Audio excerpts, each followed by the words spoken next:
Welcome back, my dear followers.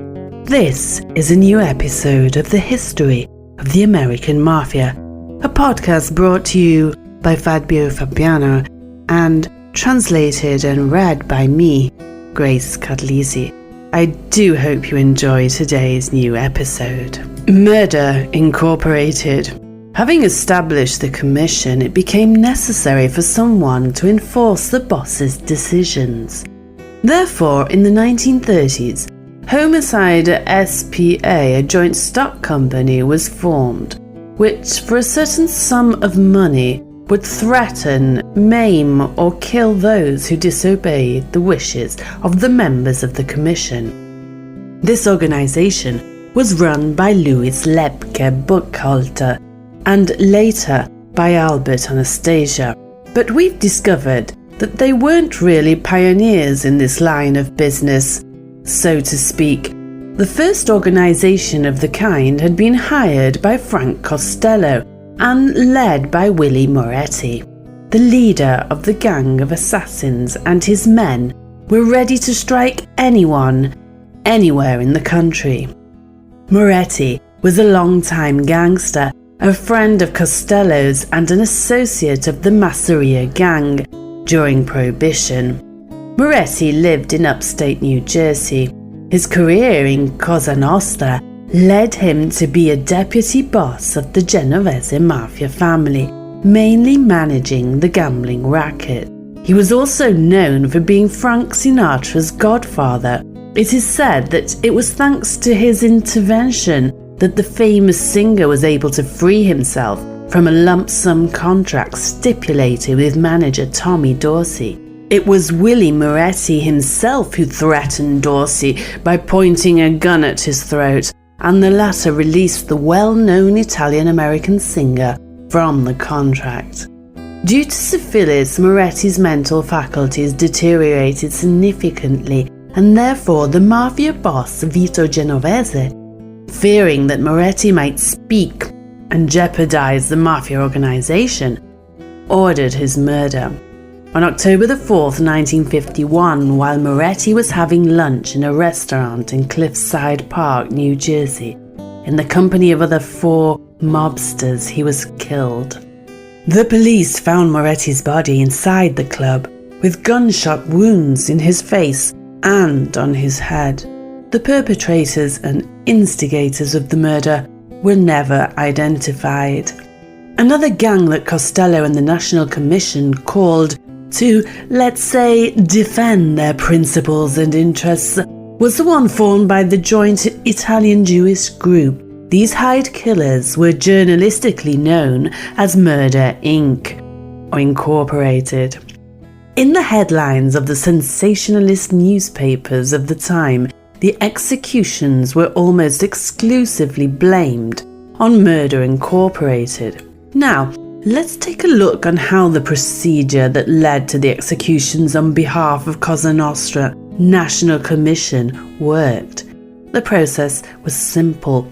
Gangsters who had been wronged or wanted an issue resolved would appear before the Crime Syndicates Board, stating their case against the rival mobsters.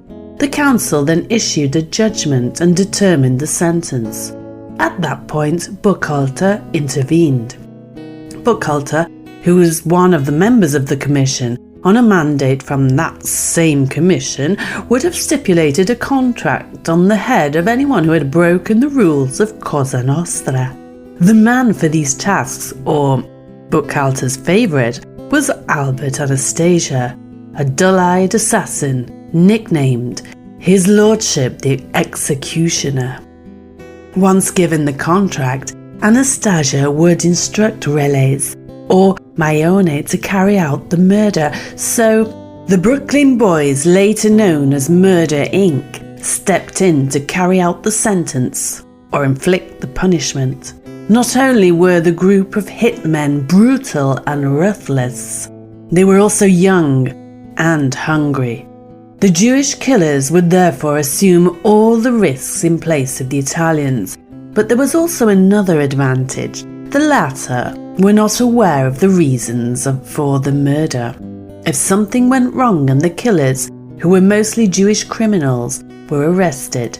They could never be connected to the mafia ringleaders who had passed the death sentence. The protocol involved a meeting between one of the so-called killers and an informer who would indicate the target, who was to be eliminated at the right time and right place. Once the murder was committed, the perpetrator would immediately leave the scene, and in the meantime, the victim's associates, who were the actual instigators, would come up with an airtight alibi. Now, let's get to know Louis Buchalter. Nicknamed Lepke, he was born on February the 12th, 1897, in New York City, precisely in the Lower East Side of New York, an environment of crowded tenements, full of immigrants trying to survive amongst drug dealers and street vendors with their carts. In that neighborhood, the most heinous crimes took place. Although his Jewish family was very poor, Lepke's 3 brothers had a good education and managed to achieve qualifications, so much so that one became a pharmacist, another a rabbi, and the third a dentist. Lepke, on the other hand, became an expert shoplifter and a burglar from an early stage. At the age of 22 in 1919, he had finished serving 2 prison sentences.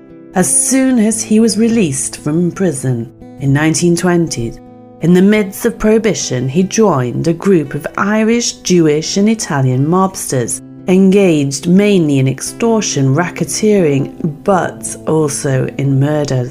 The most prominent gang he joined at the time was that of the well-known Arnold Rothstein. By 1927, Lepke's career had achieved respectable results. In fact, he was in command of a gang made up of Jewish delinquents known as the Guerrilla Boys. In the 1930s, many factories and clothing stores were established in the Jewish quarters of New York, Brownsville. Lepke therefore used his gang of young killers and local loan sharks to run his racket on the local garment industry. Between 1932 and 1934, he allied with Lucky Luciano in founding the National Crime Syndicate.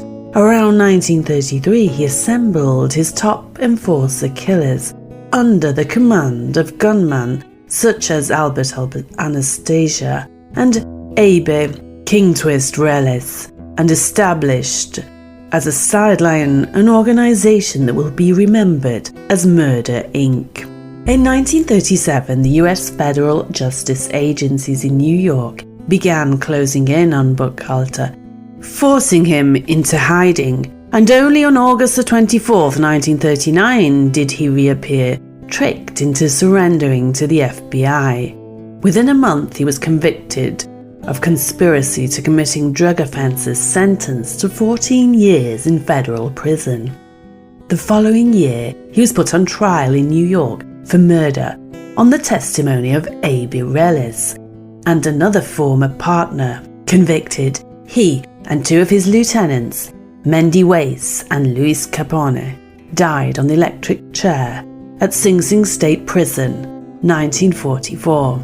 In the 1940-41, the organization was exposed by a former member, A.B. Kid Twist Relis, who became a police informant and described in detail some 70 murders and hinted at hundreds more. He also offered information on dozens of thugs who specialized in murder, assault and intimidation. As a result, Buchalter and several of the more prominent assassins were convicted and executed. The organization continued, however, under Anastasia's direction. He revealed the language used for those involved.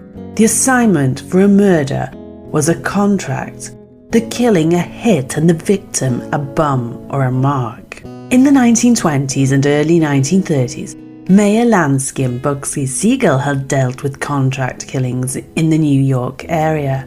Murder, Inc. may have been a continuation of this earlier organization. Siegel, in fact, was one of the main hitmen for Murder, Inc. At this point, I think we should get to know another character important at this stage in the story. A.B. Reles, alias King Twist, born in 1907 in East New York and died on November 12, 1941, in Coney Island in Brooklyn. He was an American murderer and gangster who became a celebrated police informant in the years from 1940 to 41. The son of an Austrian Jewish immigrant, Reles stole his Kid Twist nickname from a gangster idol and pursued a life of crime. By the age of 34 in 1940, he had been arrested 42 times and 6 times for murder. He served 6 prison sentences. Back once again in prison, he feared a murder trial, so he began talking to Brooklyn District Attorney William O'Dyer on March the 23rd of 1940. He told him about the national organization, commonly nicknamed Murder Inc., of which he was part of, and its activities, amongst which assassins to hire. Its leaders included Louis Lepke Buchalter and Albert Anastasia. He provided dozens of dates, names, and places, giving authorities information on some 70 unsolved killings that had been carried out under contract. Lawsuits began, and several gunmen were assigned the electric chair. In 1940, Buchalter was convicted, but before Anastasia could be tried, Reles died. He had been billeted at Coney Island's Half Moon Hotel, guarded by 18 policemen in 3 round-the-clock shifts. However, on the morning of November 12, 1941, he fell out of a window and died. The official verdict was that while left alone, he had tried to escape and had accidentally fallen. But a later-day informant, Joseph Valaki, was quoted as suggesting, "I've never met anyone who thought A.B. fell out of that window because he wanted to." Another big name tied to Murder Inc. was Anastasia. He had immigrated to New York City from Italy in 1919, and in the 1920s had moved up through Giuseppe Masseria's gang. He was one of Masseria's executioners in 1931 under the orders of Lucky Luciano. In the late 1930s, he became an active boss for Murder Inc., the notorious murder-for-hire organization, and in the late 1940s he became the head of one of the 5 organized crime families in New York City. He was assassinated by 2 gunmen hired by rival Vito Genovese as he sat in a barber's chair at the Sheraton Park Hotel.